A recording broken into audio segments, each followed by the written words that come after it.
So we just talked about EQ and compression and gating and all of these kinds of things.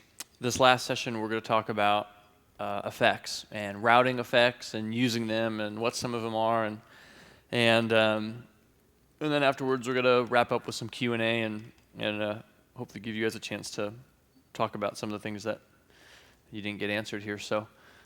Um, so effects. We're going to talk about that in this session. And so there are many different kinds of effects that we can use. I mean, between reverbs and delays and amp modeling and tape emulators and other compressors and things, we kind of just touched on these. There are lots of different effects that we can use in the consoles, and even from the old analog days, you would see racks and racks of outboard gear, and it would be, reverbs and delays and things like that. And so nowadays, a lot of these effects are built into the consoles, and we can access them just like we would, our analog systems, but they're just internal. And so the routing for these is still very similar to what an analog system would be, right? If we wanted to send something to a reverb, we would route signal, out of an aux send. The aux, virtually goes into the reverb unit processes it. The output of the reverb unit comes back into an input channel, and that's how we can kind of blend the wet and the dry signal. And so it's going to be working the same way on the console. So I'm going to go back on the board, and we'll just kind of show you a little bit of what we're doing here. And if you want, you can follow along on your boards, and we'll get it going. So here's our console, and here's our main overview screen here, and you can see all of our sends here. If we want to see kind of what we're doing with the effects or what's going on in the effects rack, we can just touch the rack button, which is right here on the right-hand side of the screen. And when we do that, the rack is going to open up, and we've got a couple of different tabs here that we can choose from. So the first two tabs are graphic EQs. So these are EQs that we can pull up and we can make adjustments to. Right? If we touch here on the faders, we can use the faders to control it and to make adjustments. So the same with the second rack, we can assign them anywhere we want. This third tab here is our effect rack, and this is where we'll begin. You'll see here that we've got 8 multi-effect processors here. These can be reverbs, these can be delays, all kinds of different kinds of reverbs and delays. We've got chorusing, we've got all kinds of different things. So the first thing that we see here in our signal chain is the mount. So if we select the effects mount, we're going to see here an option. We can make it a graphic EQ or a Flex 15 EQ or an effect. So we're going to leave that as effect, of course. And then we're going to go here to our input side. So you can see right here the inputs. These are stereo effects. So we've got a left and a right channel coming in. So by default, the way the console is set up is that mixes 17 through 24 are our sends for the verb or for these effects. So if I want to change that, I can just touch my input right here, and I can pick from what mix out I want it to send from. I can also choose to do it from an insert on a channel. We'll talk about inserting things in a little bit. But right now we'll leave it by default at 17 through 24. And same with our outputs. If we look at our outputs here, the default channels that these return on are our stereo inputs 1 through 8, right? So if I turn something up in mix 17, it's going to go through this RevX reverb hall, and it's going to come back in on stereo input 1. So if I wanted to, I could just call up my stereo inputs, and here they are, and I can mix them up just the way I like to. So so back in the rack, if we were to select this rack, right, we'll see a zoomed-in view of what exactly that reverb is doing, right? And with these knobs just under the screen, we can control our reverb time, our initial delay, our high ratio, low frequency, right? The diffusion, room size, decay, and so forth. If we were to touch the RevX picture here, you'll see a whole list of other effects that are built into the board. So we can here choose exactly what we want and start working with it. So we've got a bunch of RevX reverbs, which is kind of Yamaha's legacy reverb there. We've got some other styles of reverb hall and room and stage. So there are different kinds of reverbs and different sounds that come with each. So like a hall, for example, is meant to emulate some kind of reverb in like a large like kind of like ballroom or a concert hall, and is what they're trying to do. And in a room is set to emulate, like maybe a little bit smaller of a room, and a plate reverb is actually emulating. There's an old studio trick. They would take a speaker and play sound into a metal, like kind of box or like plate, and it would you would get a really interesting reverberation that would come off that very very like metallic kind of harsh sounding reverb, but it sounds good on some things like drums and so like for example, what they would used to do in the studio to emulate a room is that they would literally put a speaker with someone's voice in this room and put a microphone a few feet away, and they would play sound through the speaker and record that mic, and it would record the ambient sound of the room, right? Or they would have underground like reverb chambers where they'd be really echoey, and they would do the same thing, put a speaker and a mic, and they would play the vocal through that speaker, and that mic would pick that up. So that's where like the original reverb sound, kind of really came from, and these are emulating that. So there are lots of different reverbs in here, and some with different flares. So for example, like you'll see these reverb plates and halls and things that kind of explain that. An early reflection reverb, which we can kind of see right here. This is like a very very short like slapback reverb almost. It's very like singing in the restroom sounding, and so it's basically emulating you being in a very reverberant room, but it's a very small room. It's just very quick reverb sound. So you can almost get like a slight doubling effect out of it, or just kind of you can just really kind of thicken things up. Sometimes really cool to put on guitars. You can actually use the early reflection to kind of pan it left and right, so you kind of get this really wide image of a guitar, but you can still hear a lot of the intelligibility of it because it's not a really huge washy reverb. It's a really like tight focused in. So we'll kind of listen to some of these in a minute.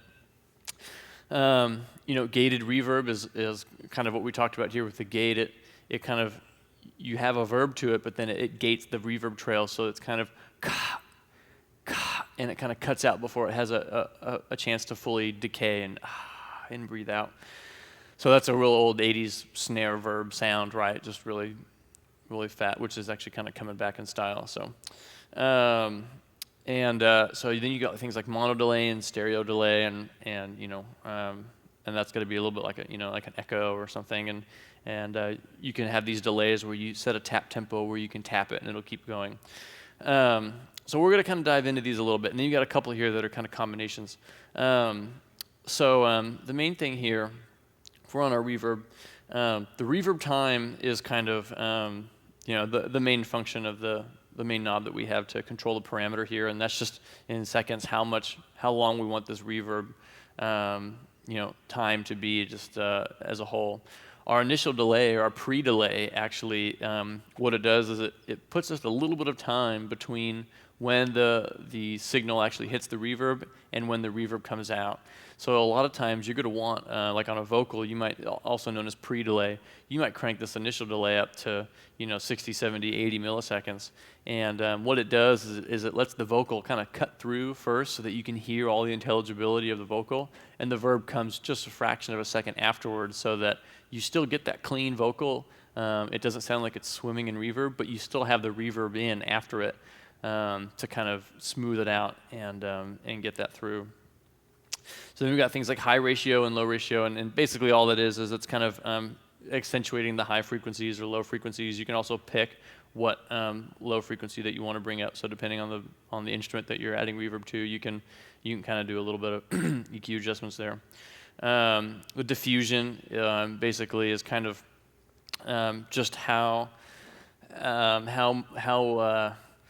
like not opaque, but how like fuzzy essentially the reverb is, or how much it kind of blends in with the instrument. We'll listen to it in a minute and we can kind of get a better idea. Room size is a kind of cool thing. It's emulating how big of a room that reverb really is in. If you want it to be kind of a smaller room, you can almost make it kind of bathroom sounding, or you can make it really huge concert hall style. So, and then and our decay as well is a little bit just kind of like how quick it kind of fades out. So you can make a really short decay so it kind of trails off pretty quick, or you can have it be real long so it's got a nice trail to it. And then you also got a high pass filter and a low pass filter in there. And then at the very bottom you've got what's called mix balance, and that's just how much percent is going to be the original signal and how much percent is going to be the reverb signal. So in an effect like this, we're going to leave the mix balance as 100% because we can blend the wet and the dry on that return channel, right? So if I were to play some track here, and I'm going to put a vocal in there. So I'm going to take Tyler, and we're going to crank him up in this first reverb here. And so if I'm call up my stereo inputs here on the left, and I get my reverb.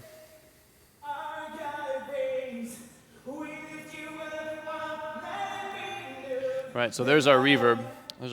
And so what we're going to do is we're going to kind of play just a little bit with some of these things. And this is a really reverberant room, so a lot of the details here we may not be able to fully distinguish. And that's kind of the other thing too, is that if you're in a really reverberant room, you may not need as much reverb because you got a lot of natural of it coming through. If you're in a really dry room, then you might want to put more reverb on things that maybe wouldn't need reverb so that you can kind of compensate. So, but if we listen to this, what I'm going to do actually is I'm going to send this. You normally send signal to your verb effects, what's called post fader, and that way when you bring the fader down, you're not still just getting a ton of reverb. I'm actually going to turn it on pre-fader now so that we can kind of listen to it without hearing the vocal by itself.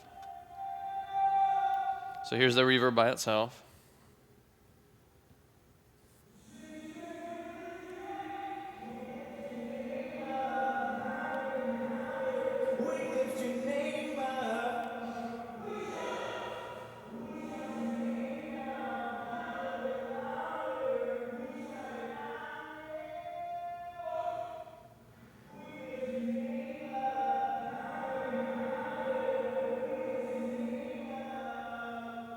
So that we're just playing with the reverb time, right? How much of it we want. So depending on the song, maybe we want it kind of a little bit slower, more time if it's a little bit slower song, or maybe if we're really going to crank it up, we might do a little bit faster if it's a quicker song. The pre-delay you won't be able to hear here because it's comparing the real signal to the pre-signal, but I'll do an extreme example so that you can kind of hear it if I turn this channel up.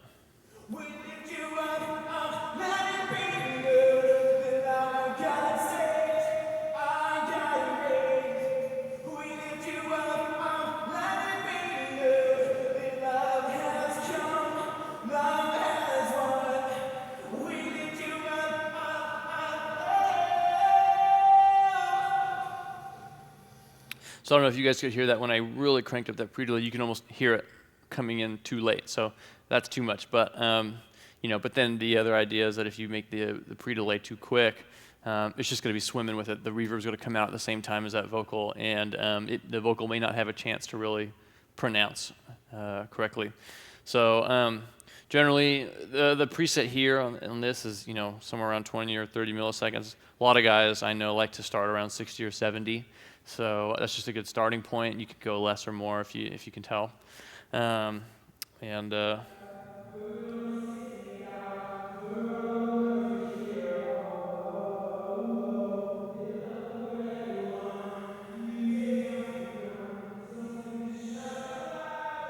you can obviously hear in the high ratio there how much it's the ratio high there that it's letting through. If you want it to sound a little brighter or a little darker. And then the low ratio will do just kind of a similar thing.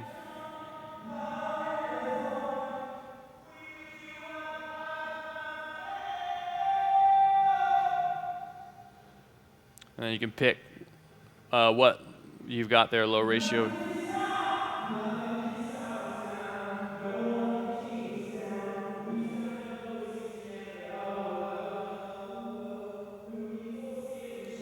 So all that really is doing is allowing you to EQ the effect without going into the EQ on your stereo return and doing it. So a lot of guys, especially in the analog world, you may not have, if you've got like dedicated effect returns, you may not have separate EQ on it.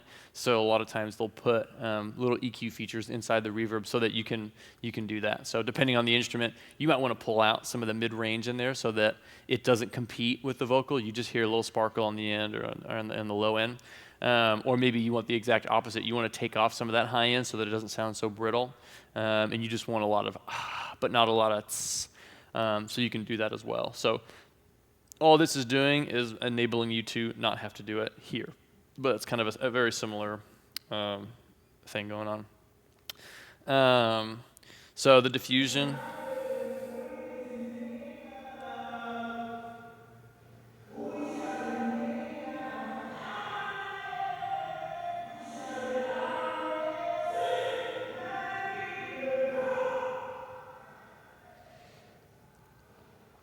So that's kind of just.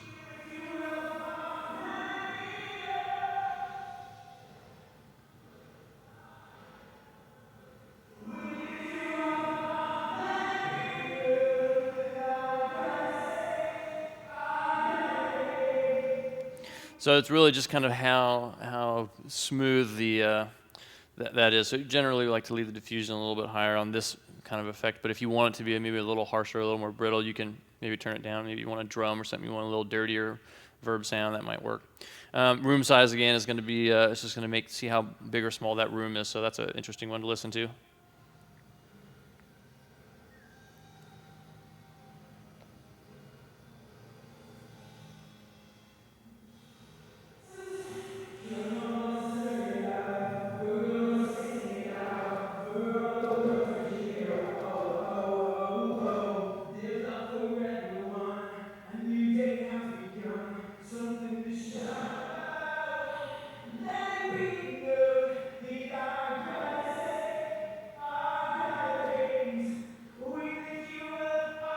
Right.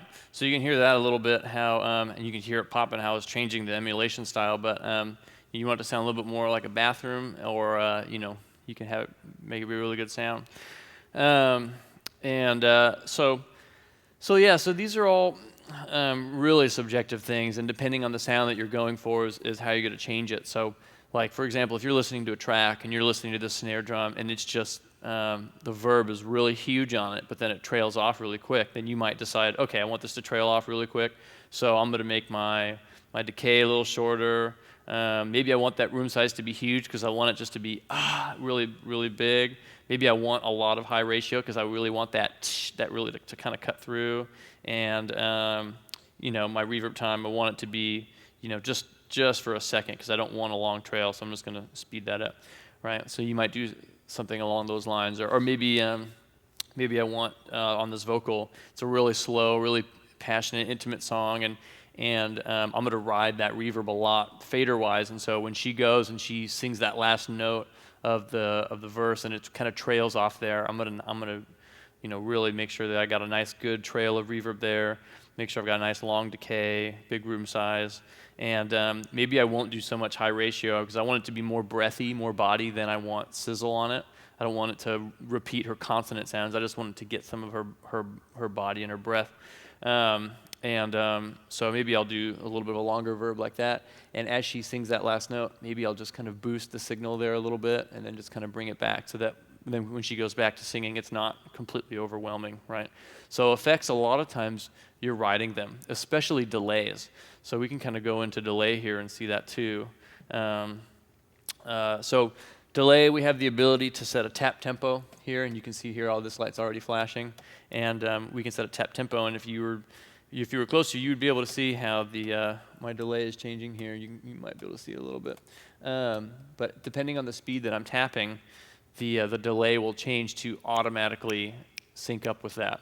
And if we know a little bit about music, we know the difference between quarter notes, eighth notes, half notes. So depending on the song, if the song is in a 3/4 time signature, I might want to do a dotted quarter note, or something that's got some of that extra 3-beat kind of situation instead of just a quarter note type thing. Or maybe I want it to be longer. I want it to be quarter notes. So I want it to be or if I do half notes, it'll just be even longer. Boom, boom. So it also depends too how fast you want to hit the clicker. So if you have it set up for half notes, well, I could click like this, and it may not necessarily be the delay may not be da da da da da. It might, depending on what kind of note I have here, I can set it to be a half note, but because I'm more comfortable tapping fast, because I can feel like I can get a little bit more accurate of a tap, then my tapping that's da da da da da will actually translate as da da da. Does that kind of make sense? Or you can go to a quarter note and just tap the exact speed that you want it, and then it'll do that exact thing. But that may mean that you're tapping a little slower than what you feel like you can be accurate with, right? Because sometimes it's kind of hard to do that. So what some guys will do is they'll tap and then go one off. So 1, 2, 3, instead of just going 1, 2, me. So there's a whole different like science and weird ways to do it. So we give you a lot of options here to kind of make it work for you, whatever you want to do. But similar features here. You've got high pass filter and low pass filter. So if you're doing a delay, sometimes you're not going to want the delay to sound exactly like the vocal. You're going to want it to sound almost like it's back in space a little bit or kind of fuzzy. So I might take my low pass filter, which lets low frequencies through but cuts off high end, and I might turn that to where it's kind of taking away some of the highs of the voice, so it sounds more like a lo-fi echo. So it almost sounds, when the echo comes, it's not in the same space as the vocal. It's almost a step back, just so it kind of sounds more behind me than in front of my face. Or maybe it's the kind of song where I really want that echo to be right here. So this song isn't the greatest for echo just because it's so fast. So, but that's a little bit how that works. So there's also other effects in here, like amp simulators and distortions, and this is where we can get into kind of some weird stuff, and this is where we'll actually insert things on channels instead of send channels to the mix, right? So for example, one thing that could be done is maybe do an amp simulator, right? And this isn't necessarily, don't think of this as replacing your pod. Think of this as, you know what, that bass sounds really good, but if he just had just a little bit of crunch, just a little bit of distortion, it might make some really interesting harmonics that'll kind of fatten that bass sound up a little bit. So you've got all kinds of controls here, like amp type. You can do, a twin or like a mid, whatever, or like a kind of metal sound or whatever. But the big thing, so we can set up all of our distortion types. We've got a crunch or an overdrive or whatever. We've got how much drive we want, how much bass. We can EQ it just like a guitar amp. But instead of having that being the entire signal, the mix balance is what really is the key feature here, because we don't want that to be completely a fuzzy bass. So we're going to turn that mix balance down, and we might just do like 15%, right? Just to where it's just adding a little bit of crunch to that bass, but it's not changing the tone. So let's do that, and let's kind of see what this sounds like. And this may not be the perfect thing for every song, but it might give you a little bit of control. It might just be kind of a cool sound. So our bass, if I was to pull it up here, our bass is on channel 12. We can see that. So if I go in my rack and I pick this amp, I want to insert it on channel 12. So on here on the input to that amp simulator, I'm going to go scroll down here to where it says insert out. I'm going to pick channel 12. Boom. And then on my output, I'm going to make sure that it goes back in, insert in to 12, insert in. That way, and I'm going to undo it from that other stereo output because it's still there. So yeah. So now we got a bass with a nice fuzzy sound to it. So let's kind of hear what this sounds like. First, I'll make it gross sounding. And make sure my insert is on for that bass.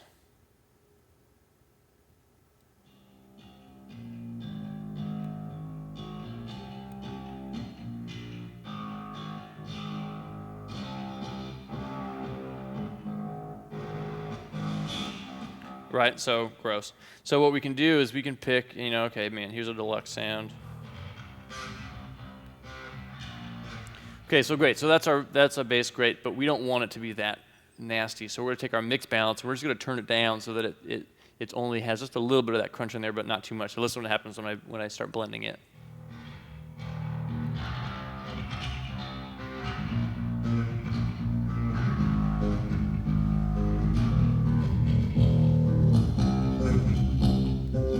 So that's off, right?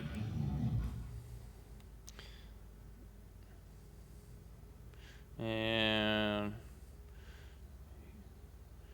he should go here in a minute. He's got to hold his strings. There we go.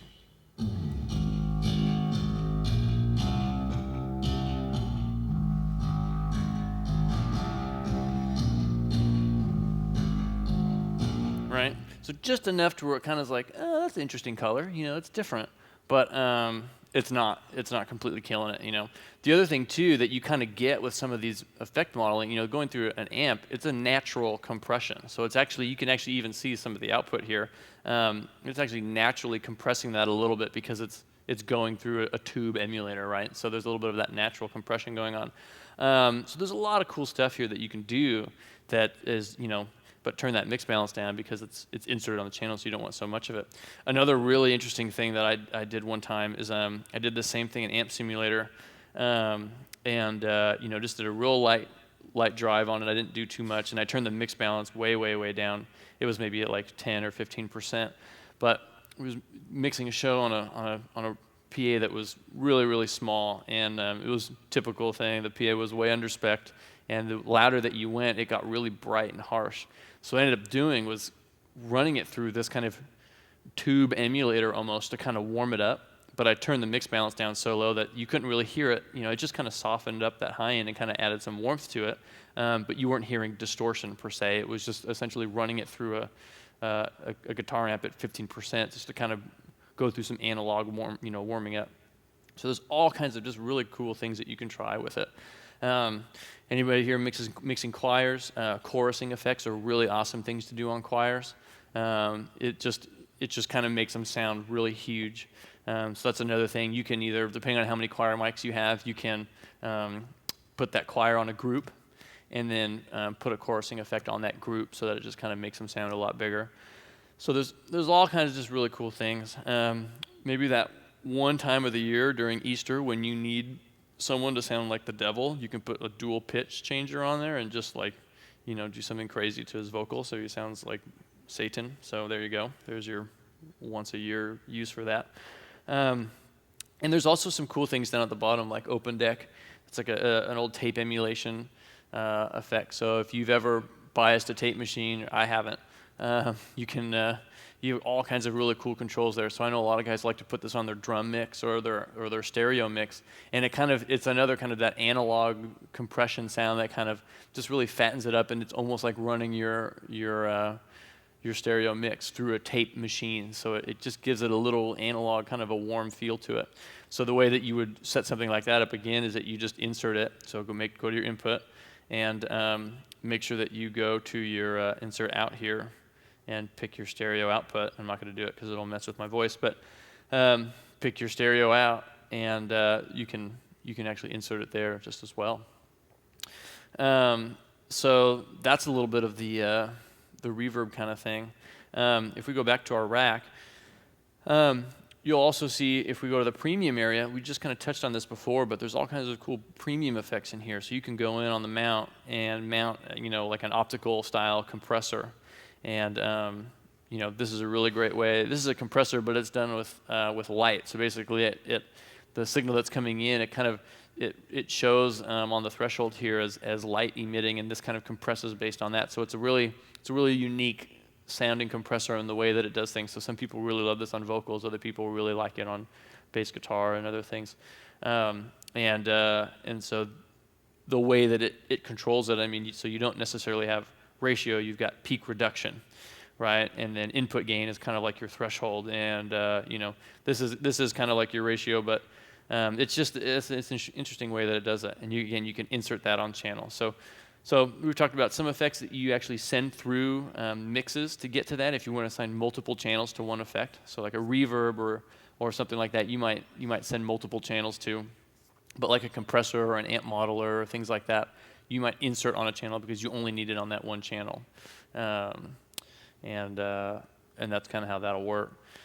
So that's kind of the effects thing. It's a little bit, we're going to talk a lot about effects tomorrow as we go through the mix with Lee and we start building the mix together. And we're going to talk about how to use reverb and delay together and what to do. A lot of times, things that you're going to want to affect with reverb are like your snare drum, your toms, right? That's a really cool thing to make sound really huge. So let's do that. So if I take my snare, I'm going to turn that up in number 3 here, and we'll get a good reverb sound going on.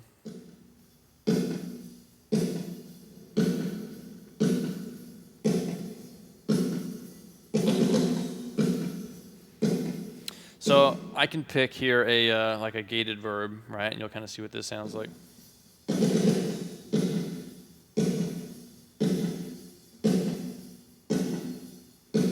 So that's got a little bit of the 80s style verb sound. Maybe some of the new, if you guys have heard the new Hillsong Young and Free, it's kind of got that electronic snare kind of vibe. Might be a cool sound for what you're doing. and you can change on this, kind of the gate sound and whatever. If you want to listen to a plate, this will be a good way to listen to like the differences between plate and hall and such. So here's a plate.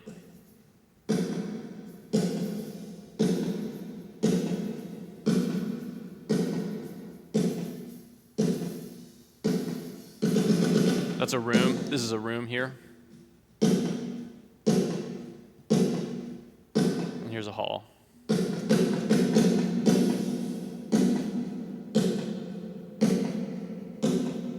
So you can really hear the difference there between, especially the hall and the room. The room is a lot smaller. It doesn't sound as maybe bathroomy, not as live. It's just kind of maybe a little bit smaller, maybe almost like there's some treatment there. And the hall is definitely a big, concert hall-y sound, so it can really kind of take over quickly. So we might want to turn our reverb time down. And the plate is a really cool, just interesting sound. It's got a lot of grit to it, and a lot of people like it for drums.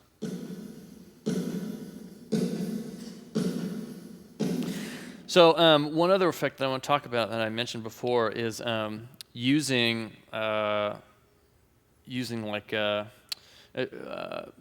early reflections on guitars and things like that. So what I'm actually going to do is I'm going to call up an early reflection library that I have here, and it's pretty cool.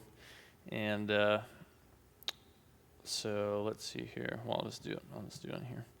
So like an early reflection. So, well, you can hear it on the snare what it kind of sounds like.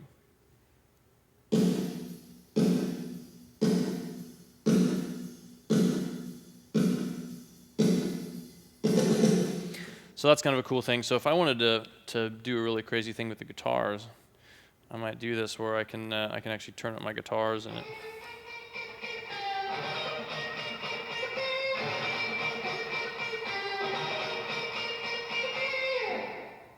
And yeah.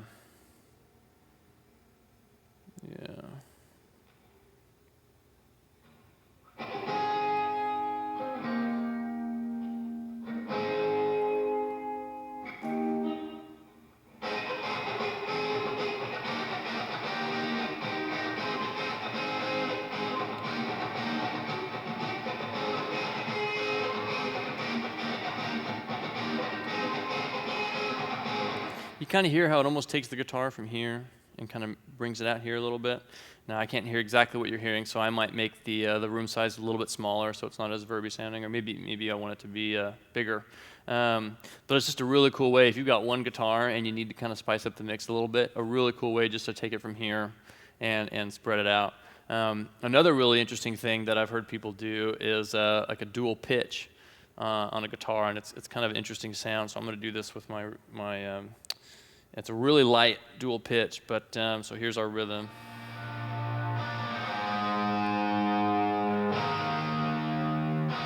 Oh, I did it on the wrong send.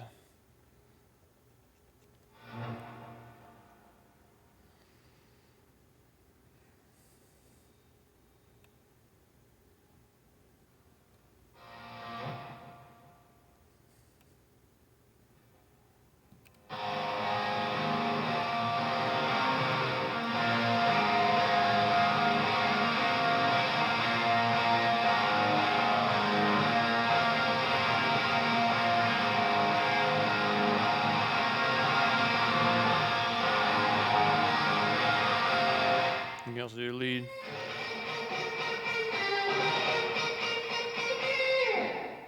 Of course.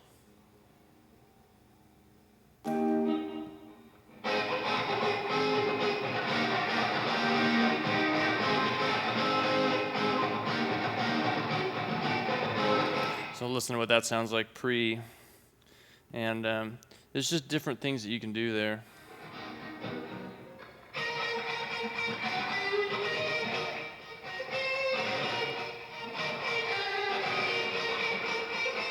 So it's really faint, but it's just a cool, like, just slight detune, right? So we're going down, we're making the pitch.